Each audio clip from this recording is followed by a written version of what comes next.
minha gente! Como é que vocês estão? Tudo bem? Essa semana não, ontem mesmo uma pessoa me fez uma pergunta e aí eu fiquei pensando em como responder, mas com muito carinho e muito respeito eu dei a resposta para essa pessoa e eu quero hoje compartilhar com vocês aqui.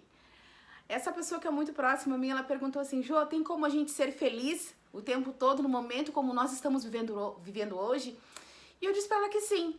Porque muitas vezes, por exemplo, a gente perde pessoas que a gente ama e nem por isso a gente deixa de ser feliz. Mas a gente vive um momento de tristeza, momentos de angústias. E eu não sei vocês, mas é uma coisa muito particular minha, que resolvi abrir o coração hoje. Eu sou daquelas que quando tem vontade de falar, precisa, né? Acordei hoje com muita vontade de falar, de me comunicar com vocês, de poder compartilhar um pouquinho mais. Então, sabe quando a gente passa por tantos momentos difíceis na vida?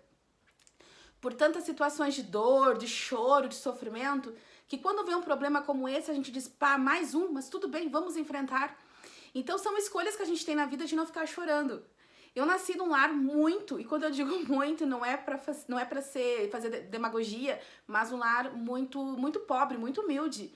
E quando pequenininha ainda, eu lembro de situações de a gente não ter o que comer dentro de casa. E muitas das vezes a avó, que também era uma senhora muito simples, vinha para socorrer com uma cesta básica, trazendo um pouco de carne, de verduras. Então a gente aprendeu desde pequenininha a ter que economizar para poder sobrar para o dia de amanhã, né? Então foram vários momentos assim. Um dia eu falei para vocês que em algum momento eu iria falar um pouco mais sobre a minha vida. As pessoas estão acostumadas a ver a Jo toda executiva, a Joelma de negócios. Vocês sabem que eu gosto de trabalhar com negócios, estratégias. Tô sempre estudando, eu estudo muito, eu leio muito. Eu faço muitos cursos porque eu amo esse meio business, sabe?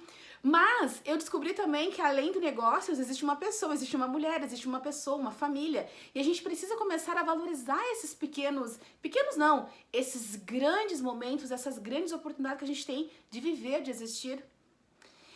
Gente, a última gravidez da minha mãe foram de gêmeos. E um desses gêmeos, com 7 anos de idade, ele veio a falecer. E você sabe onde que essa criança morreu? Morreu aqui, ó, sobre os meus braços.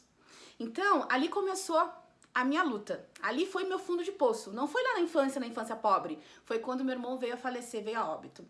Foram 7 meses que eu fiquei internada com ele dentro de um hospital.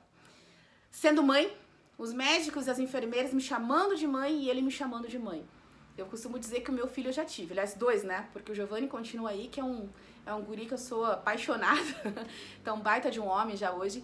E um deles se foi. E ali, então, foi dureza.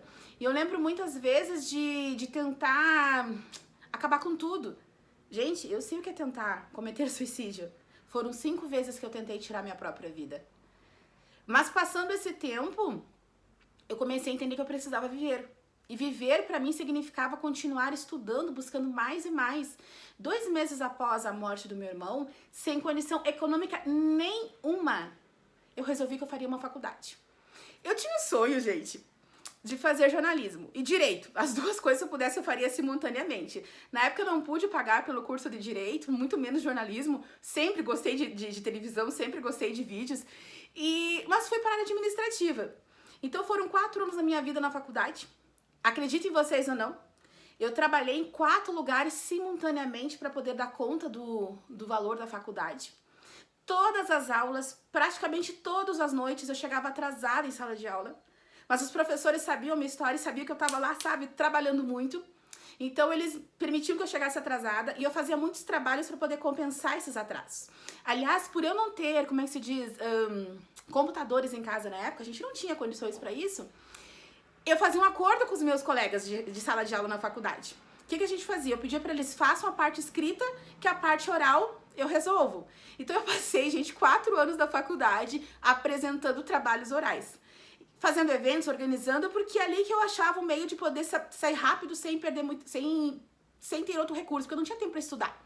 A minha forma de aprendizado, ela sempre foi muito rápida. Eu brinco até hoje com o meu pessoal de equipe. Copia e cola. Eu enxergo e saio fazendo. Eu não tenho muito tempo de ficar pensando se vai dar certo, se não vai dar certo. E vamos pra ação. E aí passou o tempo de faculdade, eu fui trabalhar numa empresa, na época organizando eventos. Gente, eu era apaixonada por essa empresa. Assim, pelo trabalho em si, pela organização de eventos. Porque já com 19, 20 anos, eu lembro que eu viajava para São Paulo, eu contratava equipes, a gente organizava exposições, seminários, congressos. Ali era o meu auge, né? Bem novinha, mas já fazendo muita coisa legal. Passando esse tempo, eu pedi demissão e fui montar minha própria empresa, no mesmo ramo, uma consultoria de eventos, onde eu também ministrava cursos. 2 anos depois, eu quebrei. Eu já falei um negócio. Foi muito triste, muito doído. Foi o tempo que eu precisei pedir socorro. Meus pais não tinham como me ajudar financeiramente, mas com muita vergonha, eu precisei contar pra eles que eu tinha quebrado. Gente, a pior coisa do mundo é você quebrar na vida. Quem quebrou sabe o que eu tô falando. E eu lembro que meu pai falou, bom, dinheiro a gente não tem, mas espaço, pega a sala aqui de casa, sala mesmo, tiraram lá, meu pai mandou tirar como é que se diz, os sofás, o rack lá, o aparador da televisão, na época nem era aparador, né, gente, era rack. E aí foi aquele espaço que eu montei meu escritório e comecei a trabalhar dentro de casa, home office. Olha aí, ó, há tantos anos atrás, assim, já trabalhando como home office. E aí foi o tempo que eu pensei, tá, além das consultorias eu preciso fazer alguma coisa a mais. Eu olhei para os computadores que eu consegui comprar com muito esforço para minha empresa. E, gente, naquela época não existia muitas famílias nos bairros com computadores em casa, não é verdade? Vocês lembram da chamada Lan House? Cara, eu tinha uma Lan House. Foi o momento que eu empreendi de novo. Resolvi colocar uma Lan House. Esse foi um empreendimento que deu certo, realmente, momentaneamente ali, porque me ajudou a pagar algumas contas. Eu atendi muita população, muitos bairros, pessoas que precisavam realmente de trabalhos. Eu fazia trabalho escolar para a faculdade. Eu fiz muito trabalho acadêmico, muito, gente. Eu sei que é feio até falar sobre isso, mas era o que me ajudava a me manter economicamente, para poder manter meus sustentos. Passava as madrugadas estudando, principalmente a área da medicina, trabalhos na enfermagem, então eu nem sei quantos eu já fiz na vida. E ali eu tirava um bom valor que eu consegui dar a volta por cima nessas dívidas todas. Após esse período eu fui chamada para trabalhar dentro do Banco do Brasil, dentro da CACI. Confesso para vocês que eu não me agradava, não me agradou no início, eu nunca quis fazer parte dessa seleção. Uma amiga me indicou e disse assim, por favor, vai para nos ajudar, fica alguns dias e depois você sai só para quebrar um galho. E aí eu fui contra a vontade, porque eu nunca gostei de trabalhar, sabe, fechada, processos não combina comigo. Mas eu quero dizer pra vocês que foi a melhor experiência que eu tive em vida, sobre disciplina, sobre saber trabalhar com processos. Toda vez que eu precisava de uma informação, no início eu começava a ligava pro supervisor, para as pessoas responsáveis pedindo ajuda.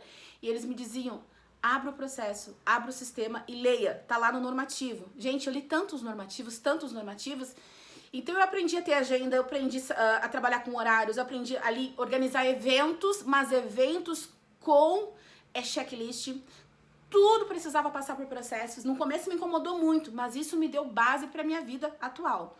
Passando esse tempo todo, ainda trabalhando no Banco do Brasil, eu queria muito ir para Brasília, porque tinha uma vaga lá, uma vaga dentro do banco, e eu já tinha, né, já tava passando no processo, e eu falei, agora que eu vou embora, porque enfim, sempre foi um dos meus desejos morar fora. Passando na seleção, eu sou encontrada pela Companhia do Sono, aonde eu recebi não sei quantas propostas e repropostas, e eu dizendo pro pessoal, gente, eu não trabalhei, eu não estudei tanto pra vender colchão, pra trabalhar numa loja de colchões. E foi sempre essa discussão entre nós. E vem propostas e propostas e propostas, até que um dia eu falei, seguinte, eu tenho muitas horas para tirar, e eu tenho muito tempo para poder compensar dentro do banco, e eu posso trabalhar 30 dias para vocês, organizo a casa e tchau, ida para Brasília. Só que não. Aí foi o momento que eu entrei por 30 dias, realmente estruturei a casa, assim, organizando planilhas, ajeitando tudo que eu podia em termos de gestão que eu conhecia, fui organizando, contratando o pessoal. 30 dias depois, eu disse o meu sim. Eu resolvi pedir demissão de dentro do banco, onde eu abri mão de todos os meus direitos para sonhar um sonho de empreender, de estar junto como gestora. Trabalhei 7 anos na rede como gestora estratégica, organizando uma loja, treinando equipes, aprendendo a vender, porque eu dizia para todo mundo que eu não vendia. E para minha surpresa, eu acho que para surpresa de muitas pessoas, além do 3º lugar em vendas nacional, eu me tornei em 1º lugar campeã em vendas nacional dentro da rede da Companhia do Sono. Há 3 anos, acho que há 3 anos e meio, mais ou menos, eu fui convidada a ter minha própria loja, meu negócio, na cidade de Passo Fundo. E também cheguei como campeã nacional, como lojista nacional. Eu sou muito grata à Companhia do Sono por tudo que eu vivi, por tudo que eu aprendi, porque foi, eu digo assim, que foi uma faculdade na prática, na vida real. Dentro da companhia hoje não tem um setor, não tem um processo que eu não tenha feito. Eu passei por todos os processos. Por mais que eu tivesse que contratar alguém para ir pra rua entregar um flyer, eu ia junto. Ou primeiro eu ia, fazia o teste, depois eu pedia pra alguém ir. Ou eu ia com a equipe. Eu já fiz muito disso, eu já fiz muitas parcerias, eu já marquei muitos horários de ficar esperando alguém pra me atender. Gente, até hoje, quando eu posso, eu atendo meu cliente pessoalmente. Eu procurei viver intensamente o negócio. Até porque eu aprendi um dos princípios de liderança é você saber fazer e fazer muito bem feito estar com a tua equipe. Para que sim você possa estar junto e cobrando, mas fazendo junto, né? Então foi isso aí, gente. Por que que nesse momento, quando eu olho para todo esse problema de crise, problema de coronavírus, eu continuo sorrindo, eu continuo mandando os bons dias para vocês, porque eu já passei por tanta coisa difícil. Eu já quebrei, eu já fali, eu já perdi meu irmão. Eu lembro que a minha última, são 2 vós, né? A última avó que faleceu, as 2 faleceram de Alzheimer. E a última faz uns 2 anos e meio, mais ou menos. E foi um momento que eu já estava com a loja. Um momento, inclusive, que eu estava dando várias palestras falando sobre sono, sobre qualidade de vida. Falando para muitas pessoas da terceira idade. E a minha avó no hospital. E as noites no hospital eram minhas. Porque eu ficava à noite, porque durante o dia eu não podia, por conta do negócio, e à noite eu ficava com ela. E ela não dormia. Você sabe o que é... Quem cuida de uma pessoa com Alzheimer sabe o que é isso. Não dorme, a pessoa repete 1000 vezes a mesma coisa. E muitas vezes, no outro dia, eu chegava no palco e dizia: cuidem-se, durmam bem, cuidem dos seus avós e suas avós. Mas eu tava com um problema dentro de casa. Mas nem por isso eu deixava de viver, de sorrir, de fazer o que tinha que ser feito. Há 1 ano atrás, o meu pai teve um problema muito sério de saúde, que ainda está se recuperando. Quase 1 ano, acho que não faz 1 ano ainda. Ele teve um AVC, ele teve uma meningite, ele teve os órgãos praticamente paralisados, ele ficou em coma por dias dentro de uma CTI, onde o quadro dele era 100% vegetativo. Não foi fácil, porque eu estava com ele no momento que ele retornou, no momento que ele piscou pela primeira vez, depois de ter ficado tanto tempo em coma.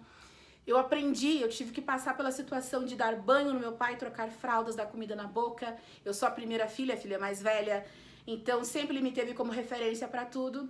Meu pai sempre foi um homem negro, forte, muito trabalhador e que desde pequena ele me ensinou: minha filha, tu nasceu negra e tu nasceu pobre, então estuda para ser alguém na vida. E eu vi meu pai e a minha mãe, os dois, a vida toda trabalhando sem parar. E de repente eu passo por aquela cena de ver ele ali naquela situação. Aí entra um novo processo de começar a me olhar, começar a me enxergar e dizer: o que eu estou fazendo na minha vida? Se Joelma é meu nome, sobrenome é trabalho, né? E se for mais um sobrenome ainda é business, só negócios, negócios, negócios. Então é isso, gente. Por que do sorriso? Por que de continuar sendo feliz num momento como esse? Porque eu acredito que tudo vai passar, como já passou tantas coisas que eu vivi na minha vida. Qual é o meu segredo? Deus. É Deus que me dá sustento. Todos os dias pela manhã, eu tenho um costume meu, é hábito pessoal e respeito todas as suas crenças. Mas o meu hábito é acordar de manhã, agradecer a Deus por estar viva, dar um bom dia ao Espírito Santo, ler a Bíblia, fazer uma oração e aí sim, segue em frente. E só pra resumir aqui agora rapidinho, uma das coisas que eu fiz na época da faculdade ainda, pra poder me sustentar, eu fazia pães, eu fazia bolachas, massas e minha mãe me ajudava. Então eu aprendi tudo isso com a minha mãe, né? Sou prendada, viu, gente? Não parece, mas estou prendada. Quando eu fico em casa, começa a surgir algumas coisas aí. E aí naquela época eu pegava aquelas sacolas, sabe, sacola de supermercado grandona, que eu acho que nem sei se existe hoje em dia, que se coloca... Na época a gente comprava sacola básica, sacola mensal do alimento, vinham sacolões enormes. E ali eu enchia de massa caseira, de pães e tudo mais, e saía vender, de porta em porta. Tudo bom, Dona Maria? Pãozinho fresquinho, quentinho, feito agora, especial para a senhora. Eu vendia, gente, eu vendia na faculdade, eu vendia de porta em porta. Eu trabalhei na Receita Federal, o primeiro estágio que eu tive, eu vendia na delegacia. Então, assim, eu fiz um pouco de tudo. E olha só, quando eu entrei na companhia, que eu disse que eu não sabia vender, eu fui descobrir esses dias de uma coisa que eu nem lembrava.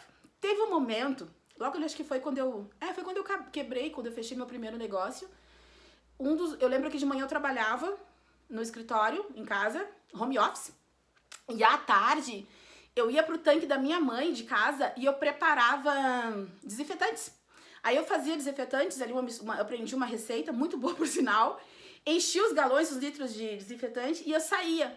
Gente, sério, eu saía nos bairros, vocês não têm noção, com vários e vários galões, e eu tinha uma meta, eu sempre tinha uma meta pessoal minha, ninguém me pedia nada. Eu dizia, hoje eu vou vender 20, hoje eu vou vender 30, um dia eu vendi 50. Só que tudo que eu colocasse pra levar, eu levava e vendia. Era uma meta. Eu lembro que uma noite, aquele dia eu vim chorando na rua, nunca esqueço. Era 9h30 da noite, faltava 3 ainda, e eu falei, eu olhei pro céu e falei, Deus, eu não vou voltar com nada, eu tenho uma meta. Aí eu respirei, tinha uma luz acesa de uma casa, 9h30 da noite, na rua, há anos atrás, olha o perigo, né? E eu cheguei nessa casa e falei, senhora, o melhor desinfetante que a senhora já pôde provar, não pôde usar na vida vai ser esse. Deixa eu fazer um teste aqui pra senhora. E eu falei, só tem 3. A senhora pode comprar pra eu ir pra casa? Eu tive que apelar, né? E ela comprou. Aí eu fui pra casa. Então sempre foi assim, gente. Nunca foi fácil, nunca foi moleza. Quando vocês me enxergam sorrindo, tem muita coisa por detrás. Tem muitos sacrifícios. Mas eu acredito na vida, eu acredito em Deus. Eu acredito que tudo passa, tudo muda. E eu quero dizer para vocês que o meu novo processo de vida já iniciou faz alguns meses, eu tenho ajudado algumas empresas. É isso mesmo, eu tenho feito algumas mentorias para algumas empresas que precisam de estratégias, de ideias, precisam treinar suas equipes. Sabe por quê? Porque estar sozinha no negócio é muito difícil. Eu sei o que é ser empresária sozinha. Eu sei o que é você não ter muitas vezes com quem conversar para criar uma estratégia. E você tem que tomar decisões muito rápidas. O mundo não para. O mercado, ele é... Gente, é um furacão. E a gente tem que estar preparado para isso. Então eu tenho feito isso, eu quero estar à disposição. Se alguém precisar de ajuda, por favor, me escreve no particular aqui. Muitos têm meu telefone, pode me ligar. O que eu faço? Eu não sei tudo, gente. E o que eu não souber, eu peço ajuda. Mas o que eu tenho de experiência, o pouco que eu tenho, são apenas 10, 12 anos, mas esse tempo que eu tenho de experiência, eu quero poder ajudar muita gente.